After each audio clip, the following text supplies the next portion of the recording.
Намайг өсгтөр овогтой Баццэг гэдэг Дорн их сургуулийг 2019 онд төгссөн 7 дахь жилдээ ажиллаж байна.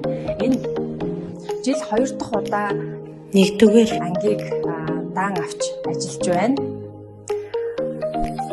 Манай анги хамт олон нэгэн нийтийн төлөө нийтэн нэгний төлөө гэсэн мөрөндөө сурагчдын хөгжлийг дэмжих эцэг эхийг 4 чиглэлээр тогтмол ажилладаг.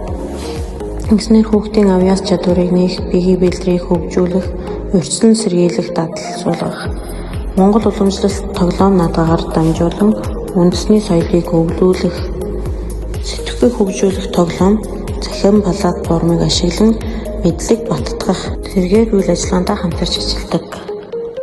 Ингэж ажилласнаар манай анги хамт олон дараах амжилтуудыг гаргасан байна. Миний хувьд багш нартайгаа хамтран судалгаанд хичээл зааж арга зүйгээ тогтмол сайжруулдаг, мөн урлаг спортын арга хэмжээнд байнга оролцож ажилладаг байгаа.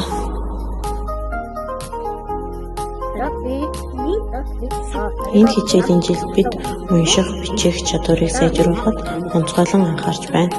1 минутын уншлага, зурган уншлага, танил сэдвээр уншуулах, танил бус сэдвээр уншуулах зэрэг аргуудыг хэрэглэснээр сурагчдын унших урт болон ойлгох чадвар мэдэгдэж агсан.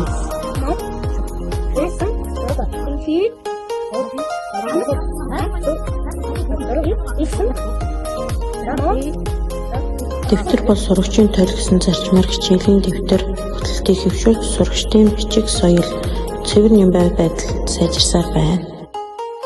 Би эх хичээлийн жилүүдэд сурагчдынхаа танин мэдхүйг тэлэх, Монгол өв соёл уламжлалаа дээдлсэн эрүүл жив, зөв төлөвшөлтэй болгох зорилгоод үргэлжлүүлэн хэрэгжүүлэх болно. Бидний ирээдүй болсон хүүхэд багчуудын маань эрдэм намын аялал үргэлж гэрэлтэй байх болтугай. Та бүхэндээ амжилт хүсье.